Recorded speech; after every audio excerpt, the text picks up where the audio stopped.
Like کریں، subscribe کریں اور بیل آئیکن کو ضرور دبائیں تاکہ آنے والے ویڈیوز اب تک سب سے پہلے پہنچے۔ ایک حدیث پاک اور یاد آتی ہے، فرمایا گیا ہر قسم ہر چیز کی زکوٰۃ ہے، ہر چیز کی، جیسے مال کی زکوٰۃ، جس نے مال کی زکوٰۃ دے دی اس کا مال اللہ کے قلعے میں محفوظ ہو گیا، اب اس کے مال کو کوئی نقصان نہیں ہو سکتا۔ ایسے ہی جان کی بھی زکوٰۃ ہے، جسم کی بھی زکوٰۃ ہے۔ تو جان کی زکوٰۃ کیا ہے؟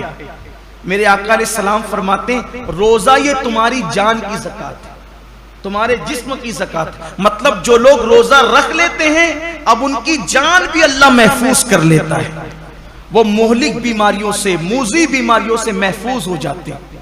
آپ دیکھیے اللہ کے اولیاء، آج جتنی کثرت سے بیماریاں ہیں پہلے نہیں تھی، اور جو بیماریاں آج ہیں وہ پہلے نہیں تھی۔ کیوں؟ اس دور میں لوگ صرف رمضان شریف کے روزے نہیں رکھتے تھے، بلکہ مہینے میں 13، 14، 15 تاریخ کو بھی اکثر مسلمان روزہ رکھتے تھے۔ 3 روزے تو مہینے میں رکھتے ہی تھے مسلمان۔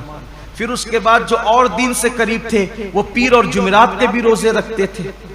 پھر موقع بموقع عاشورہ کا روزہ، یہ روزہ، وہ روزہ، یعنی جو موقع آیا اس کے بہانے سے روزے رکھتے تھے۔ اس لیے یہ بیماریاں ان کو نہیں تھی جن بیماریوں میں ہم مبتلا ہیں۔ کیوں؟ کیونکہ وہ جسم کی زکوٰۃ نکالتے رہتے تھے، اور جب زکوٰۃ نکلتی رہے گی تو جسم محفوظ ہوتا رہے گا۔ ہم سمجھتے ہیں کہ کھانے سے طاقت ملتی ہے، طاقت کھانے سے نہیں ملتی، کھانا تو ایک بہانہ ہے۔ فرمایا گیا کم کھانا یہ صحت انسان کو صحت مند کرتا ہے، کم غذا انسان کو صحت مند کرتی۔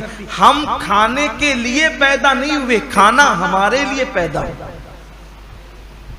بزرگوں نے فرمایا جینے کے لیے کھایا کرو، کھانے کے لیے جیا مت کرو، اللہ کے لیے جیو۔